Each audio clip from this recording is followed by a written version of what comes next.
نوجوانوں کے لیے، بچوں کے لیے ایک واقعے کو پیش کر دوں گا. امام ابو حنیفہ کا واقعہ ہے، میں نے شاید پہلے پڑھا ہے. بہلول دانہ نام سن رکھا؟ عمر ابن وہب جو یہ ہارون رشید جو خلیفہ تھا اس کے خالہ داد بھائی تھے یا مائیں دونوں کی ایک تھی، باپ الگ تھے. بہرحال عباسی تھے. عباسیوں میں بے انتہا لوگ شیعہ ہو گئے تھے، اسی لیے سارے بنی عباس پہ لعنت نہیں ہے، سارے بنو امیہ پہ لعنت ہے. پتہ نہیں جوبلے پہنچ رہے تھے. وَلَعَنَ اللَّهُ بنو امیہ قاتبہ، سارے بنو امیہ پہ لعنت ہے، سارے بنی عباس پہ نہیں. جو دشمن اہل بیت ہیں عباسیوں میں ان پہ لعنت، جو قاتل ہیں ان پہ لعنت، جو ظالم ہیں ان پہ لعنت. میرے جملے پہنچ رہے ہیں؟ تو عزیزان گرامی، حضرت بہلول دانہ امام ابو حنیفہ کا واقعہ ہے کہ وہ بھی دونوں کوفے کے تھے، مدینے پڑھنے آئے تھے چھٹے امام کے پاس، دونوں واپس چلے گئے. وہ 2 سال پڑھے، امام ابو حنیفہ صرف 2 سال پڑھے تھے، حضرت بہلول دانہ زیادہ پڑھے تھے. واپس گئے تو ایک دن وہ گزر رہے تھے مسجد کے سامنے سے، ممبر پہ امام ابو حنیفہ درس دے رہے تھے، تو ان کے کان میں کہیں بات پڑ گئی. حضرت بہلول دانہ کے شاگرد بیٹھے ہیں، وہ کہنے لگے 3 باتیں امام صادق کہتے ہیں، میرے استاد ہے لیکن میں ان سے اختلاف کرتا ہوں، میں ان کی باتیں نہیں مانتا. اب حضرت بہلول دانہ نے کہا اچھا یہ اختلاف کرتا ہے؟ وہیں کھڑے ہو گئے، مسجد کے باہر کھڑے تھے، کہا سن لو. مسجد کوفہ تھی. انہوں نے کہا کہ بھی وہ کہتے ہیں کہ اللہ ہے لیکن کبھی نظر نہیں آئے گا. میں کہتا ہوں کہ اگر اللہ ہے تو نظر آنا چاہیے، اور اللہ روز قیامت نظر آ جائے گا. بھائیوں کا بہت کا آج تک یہ عقیدہ ہے کہ قیامت کے دن ہم اللہ کو دیکھ لیں گے. دوسرا وہ کہتے بھی، امام صادق کہتے بھی ہم اپنے افعال کے، اپنے اعمال کے خود ذمہ دار ہیں. جب ان اللہ علی کل شیء قدیر، اللہ ہر چیز پہ قدرت رکھتا ہے، تو جو ہم کر رہے ہیں اس کا ذمہ دار اللہ. ہم کیسے ذمہ دار ہیں؟ تو ہم جو کریں گے اس کے ذمہ دار ہم نہیں. آج تک بھائیوں کا عقیدہ ہے کیونکہ بڑے کہہ گئے. تیسرا عقیدہ وہ کہتے ہیں کہ چھٹے امام نے فرمایا ہے کہ شیطان آگ کا بنا ہے اور جہنم بھی آگ ہے، اور شیطان جہنم میں جائے گا، اسے وہاں سزا ملے گی. بھئی آگ کو کیسے نقصان پہنچا سکتی؟ تو شیطان کو کہیں اور ہی اللہ آگ سزا دے گا، کسی پانی وغیرہ میں ڈال دے گا، وہ بجھ جائے گا، یا کوئی جہنم میں نہیں جا سکتا. بات پہنچ گئی؟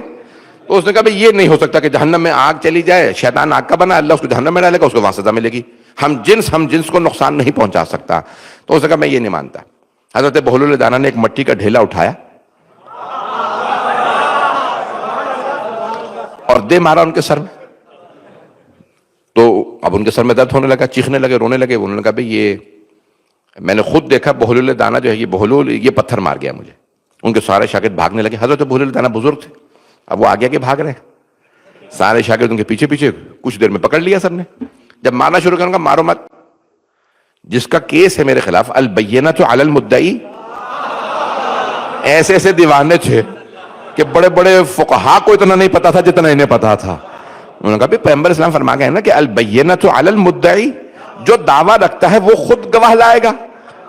جو بھئی تمہارا کیس ہے میرے خلاف یا کسی اور کا، جس کا کیس ہے وہ خود آئے، جس کا میرے خلاف مقدمہ ہے. تو انہوں نے کہا وہ تو ہمارے استاد کہہ لے آؤ اسے، قاضی کے پاس لے چلو. انہوں نے کہا بھی سارا شہر جمع ہو لے پھر میں کیس لڑوں. پتہ نہیں لوگ پہنچ رہے ہیں نہیں وہاں. اب وہ قاضی نے کہا کیا ہوا؟ کہ بھئی یہ بہلول دانہ اس نے مجھے مٹی کا ڈھیلا سر میں مارا، سر میں درد ہے. حضرت بہلول دانہ نے کہا، کہنے لگے، قاضی نے پوچھا تو آپ نے پتھر مارا ہے؟ کہنے لگے کہ بھئی دیکھیں پتھر مارا ہے ضرور، لیکن اسے تکلیف کیا ہے؟ انہوں نے کہا تکلیف یہ ہے کہ میرے سر میں درد ہو رہا ہے. کہ ذرا درد دکھا دے.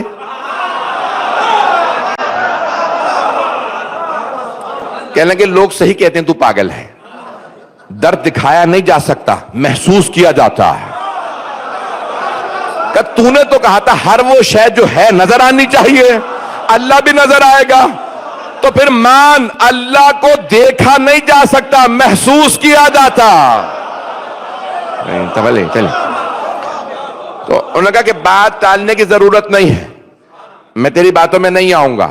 تو نے پتھر مارا ہے اور تجھے سزا ملنی چاہیے. کہنے لگے اچھا بتا یہ جو پتھر تھا وہ کس چیز کا بنا تھا؟ کہ مٹی کا. اور تو کس چیز کا بنا؟ کہ مٹی کا. کہ تو نے تو کہا تھا ہم جنس کو نقصان نہیں پہنچاتا. جب آگ کو نقصان نہیں پہنچا سکتی تو مٹی کو کیسے نقصان پہنچا سکتی ہے؟ تجھے درد نہیں ہونا چاہیے تو جھوٹا. انہوں نے کہا دیکھو تم ٹالنے کی کوشش کر رہے ہو، تم نے مجھے پتھر مارا بھی ہے اور مجھے درد ہو بھی رہا ہے اور میں دکھا بھی نہیں سکتا ہوں، لیکن تمہیں سزا ملنی چاہیے، کوڑے تو لگنے چاہیے۔ انہوں نے کہا کوڑے کیوں لگنے چاہیے؟ کہا کیونکہ تم نے مجھے مارا۔ کہا تم نے تو ابھی کہا تھا ہم اپنے افعال کے، اپنے اعمال کے ذمہ دار نہیں ہیں، ہمارے کردار کا ذمہ دار ہے اللہ۔ اللہ چاہتا تھا میں تجھے ماروں، اب جا جا کے اللہ سے لڑ۔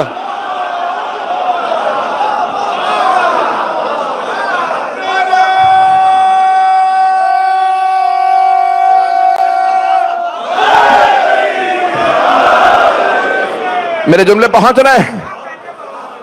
کہا اللہ چاہتا تھا میں تجھے ماروں، لڑنا تو اللہ سے لڑ۔ وہیں سے امام ابو حنیفہ اترے اور فوراً چلے گئے۔ عزیزان گرامی، یہ ایک ایک جملے میں پوری ہدایت ہے۔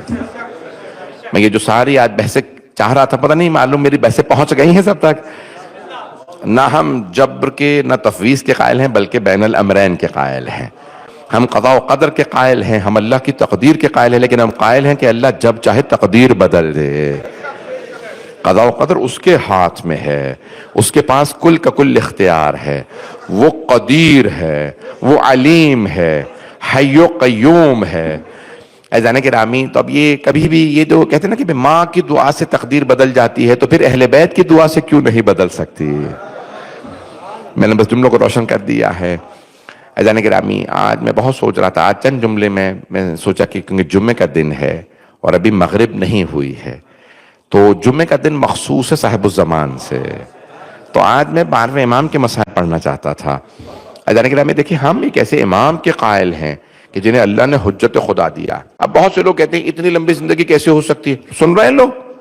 اتنی لمبی زندگی کیسے ہو سکتی ہے؟ کوئی 1200 سال تک کیسے زندہ رہ سکتا ہے؟ اگر تم اللہ کو علی کل شیء قدیر مانتے ہو، جو حضرت نوح کو 2500 سال لمبی زندگی دے سکتا ہے، جو حضرت آدم کو 930 برس زندگی دے سکتا ہے، جو انبیاء علیہ السلام کو اتنی لمبی زندگی عنایت کر سکتا ہے، وہ 12ویں امام کو اتنی لمبی زندگی کیوں نہیں دے سکتا؟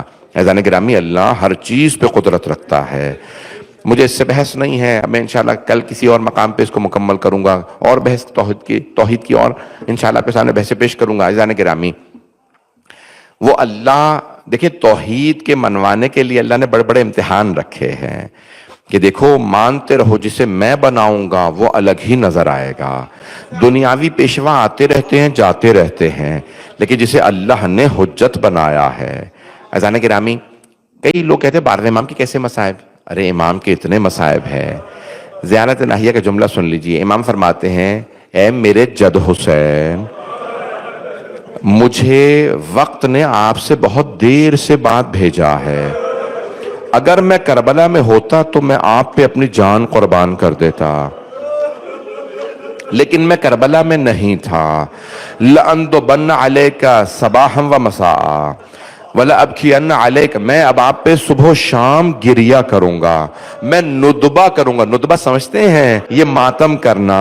امام زمانہ کہتے ہیں میں اب آپ پہ صبح و شام، اور اگر میرے آنسو خشک ہو گئے تو بدلت دموع دما، تو میں ان آنسوؤں کے بدلے خون کے آنسو بہاؤں گا۔ یہ خون کے آنسو بہانا بڑا مشکل کام ہے۔ 12ویں امام فرما رہے ہیں میرے جد حسین، میں آپ پہ خون کے آنسو بہاؤں گا۔ سنیں گے الفاظ کو؟ پھر مولا فرماتے ہیں میری پھوپھیاں جب آپ پہ روتی تھی، انہیں روکا جاتا تھا۔ میں جملے پڑھ دوں، مجھے معاف کر دیجئے گا، میرے بہت سے بھائی بیویوں کے مصائب برداشت نہیں کر پاتے۔ 12ویں امام فرماتے ہیں انہیں تازیانے مارے جاتے تھے۔ اے میرے جد حسین، اب آپ پہ میں صبح و شام گریہ کروں گا۔ پھر کہتے ہیں میرا سلام آپ کے کٹے ہوئے گلے پہ، السلام علی الرأس، یعنی یہ جو سر مقدس بلند کیا گیا تھا، رأس المرفوع، یہ الفاظ بڑے عجیب ہیں، میں ترجمہ کروں گا، مجھے معاف کر دیجیے گا اگر برداشت نہ کر سکیں، اگر دیکھ سکیں تو میری طرف دیکھیے گا۔ امام زمانہ کہتے ہیں میرا سلام اس سر پہ جو بلند تھا، کیسے بلند تھا؟ نیزہ تھا، اور گلے میں نیزہ ڈال کے سر کو بلند کیا۔ امام زمانہ کتنی محبت کرتے ہیں اپنے جد حسین سے، کہتے ہیں سلام اس سر پہ جسے بلند کیا گیا، سلام ان پسلیوں کو جو ٹوٹ گئے۔ میرا سلام مولا. کس انداز سے آپ سلام کر رہے ہیں؟ پھر کہتے ہیں میرا سلام کٹے ہوئے گلے پہ. جملہ سن لیجئے گا امام زمانہ. سلام اس گلے پہ ذبح من القفا، جسے پشت گردن سے کاٹا گیا. اگر دیکھ سکے دیکھیے گا، نہیں تو آنکھیں بند کر کے کربلا چلیے گا. پھر 12ویں امام علیہ السلام فرماتے ہیں میرے جد آپ پہ سلام. وَالشِّمْرُ جَالِسٌ عَلَى صَدْرٍ، جب شمر سینے پہ سوار تھا، آخذٌ بِلِحْيَتِهِ، داڑھی میں ہاتھ ڈال رکھا تھا. جب وہ خنجر چلا رہا تھا 70 قدم کے فاصلے پہ میری پھپھی کھڑی دیکھ رہی تھی. اجرکم اللہ، اجرکم اللہ. آپ جانتے ہیں 70 قدم کے فاصلے سے ایک بہن دیکھ رہی تھی. یہاں پہ ایک بحث ہے، میں تفصیل میں نہیں جاؤں گا. ایک بحث کی گئی ہے، پوچھا، بہت بڑے عالم کا جملہ ہے. جب پوچھا گیا نا کہ مولا کون سی روایت صحیح ہے، یہ بتائیے کون سی روایت صحیح ہے. مولا حسین کو یہ ہے نا روایت میں کہ گلے کے گودال میں نیزہ مارا گیا. بتائیں یہ امام نیزے سے شہید ہوئے؟ جیسے نہر کیا جاتا ہے، کہا گیا نا نہر کے منحور، روایت میں ہے نا، یہ روایت کے الفاظ زیارت کے الفاظ ہیں. منحور جسے نہر کیا گیا ہو، منحور جسے نہر کیا گیا ہو. جیسے اونٹ کو نہر کیا جاتا ہے، بکرے کو ذبح کیا جاتا ہے، لیکن سامنے سے. میں نے تو تینوں جملے پڑھنے تھے، آپ نے تو ابھی سے رونا شروع کر دیا ہے. ایک جگہ پہ ہے نہر کیا گیا، دوسری جگہ ذبح کیا گیا، تیسری روایت میں پشت گردن سے ذبح کیا گیا. ذبح من القفا، پشت گردن سے ذبح کیا. پوچھا شیخ جعفر بتائیے ان میں سے کون سی روایت صحیح ہے؟ اس روایت کو مانے جس میں لکھا نہر کیا، اس روایت کو مانے جس میں 12ویں امام کہتے ہیں سامنے سے ذبح کیا، یا اس روایت کو مانے جس میں پشت گردن سے ذبح؟ بتائیے کون سی روایت صحیح ہے؟ اب امام نے فرمایا تینوں روایات صحیح ہے. پہلے ایک ملعون نے نیزہ مارا، پھر شمر نے پشت گردن سے خنجر چلایا. مولا حسین نے فرمایا او شمر مت مار، میں تیرے نبی کا نواسا ہوں. اس نے سیدھا کیا، گھٹنا سینے پہ رکھا.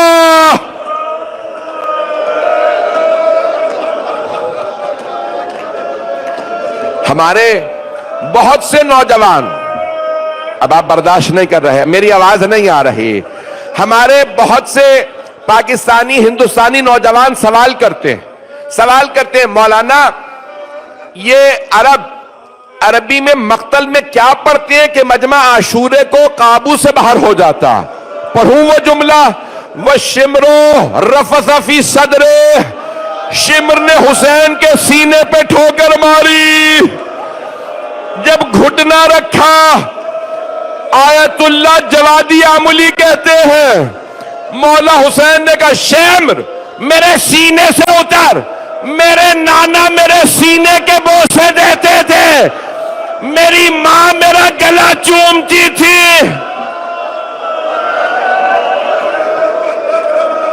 الا لعنت اللہ علی القوم الظالمین وَسَيَعْلَمُ الَّذِينَ ظَلَمُوا أَيَّ مُنْقَلِبٍ يَنْقَلِبُونَ. آج جمعے کا دن تھا، ہاتھوں کو بلند کیجئے گا. مغرب کا وقت قریب ہے، ہر دعا قبول ہے. بھائی میں پڑھ نہیں پاؤں گا یہ جملے، میں نے اس لیے روک دیا، آپ میں سے کچھ لوگ برداشت نہیں کر رہے تھے. میری آواز سے زیادہ بلند تو آپ کی آوازیں تھی. ایک سوال کروں، آپ اتنا رو رہے ہیں، آپ سب نے صرف سنا ہے نا؟ آپ میں سے کسی نے دیکھا تو نہیں ہے؟ جناب زینب کبریٰ سلام اللہ علیہ بی بی دیکھ رہی تھیں، بی بی بھائی کی شہادت کو دیکھ رہی تھیں. پروردگارا تجھے واسطہ بیبیوں کی عظمت کا، تجھے واسطہ امام زمانہ کے ان جملوں کا ہم سب کی عاقبت بخیر فرما۔ پروردگارا مولا حسین کو سلام، شہادت ہو رہی ہے پھر بھی اپنا نہیں سوچ رہے۔ جانتے ہیں کیا فرما رہے تھے وقت شہادت؟ بار بار جناب زینب کو دیکھتے کہتے یا زینب ارجعی الی الفسطاط، زینب خیمے میں واپس چلی جائیے، مجھے شہید ہوتا نہ دیکھیے، میں نہیں چاہتا آپ مجھے اس حالت میں دیکھیں۔ مولا کتنے عظیم ہیں، اپنا نہیں سوچ رہے تھے، میری بہن برداشت نہیں کرے گی۔ پھر کیا فرما رہے ہیں؟ شمر میرے نانا میرے سینے کو بوسے دیتے تھے، میری ماں میرا گلا چومتی تھی۔ پروردگارہ مولا حسین کے ان جملوں کا واسطہ ہمیں زندگی میں بار بار مولا کی زیارت نصیب فرما، آخرت میں مولا کی شفاعت نصیب فرما، دشمنان اہل بیت کو نیست و نابود فرما، جو ہاتھ بلند ہیں سب کی دعائیں مستجاب فرما۔ پروردگارہ ہمیں صاحب الزمان علیہ السلام کا ظہور دیکھنا نصیب فرما۔ میں نے زیارت ناہیہ کے سارے جملے نہیں پڑھے، عجیب جملے ہیں نا۔ مولا نے سب کو یاد کیا ہے، اپنی پھپھیوں کو بھی سلام۔ پھر جانتے ایک جملہ کہا، سلام اس چھوٹی بی بی پہ جس کے رخساروں کا رنگ بدل گیا تھا۔ مولا کہتے ہیں سلام ان جسد مطہر، اجساد پہ، جسد کی جمع اجساد۔ مولا کہتے ہیں ان جسموں پہ سلام جن کا کفن خاک کربلا بن گئی تھی۔ سلام ان جسموں پہ جن پہ سورج کی روشنی تھی۔ مولا ایک ایک جسم کے عضو پہ مولا نے سلام کیا۔ سلام کٹے گلے پہ، سلام ٹوٹی پسلیوں پہ، ایک اور جو بتا دوں عضو، سلام اس کٹی انگلی پہ۔ کسی ملعون نے انگوٹھی کے لیے انگلی کاٹ دی تھی۔ بجدل نام بتا پروردگارہ زیارت ناہیہ کے ان جملوں کا واسطہ ہماری ان گنہگار آنکھوں کو امام زمانہ کی زیارت نصیب فرما، ہمیں ہمارے امام کے اعوان و انصار میں شمار فرما۔ پروردگار ہمارے مقامات مقدسہ کی حفاظت فرما۔ جن افراد نے بھی پروردگار مسلسل ان 6 دن اور آئندہ آنے والے دنوں میں افطار کا اہتمام کیا، ان کی توفیقات میں اضافہ فرما۔ پروردگار ہمارے تمام مریضوں کو شفائے کاملہ عاجلہ عنایت فرما، بے اولادوں کو اولاد عنایت فرما، پریشان حالوں کی پریشانیاں دور فرما۔ ربنا تقبل منا انك انت السميع العليم بحق محمد وآلہ الطیبین الطاہرین المعصومین۔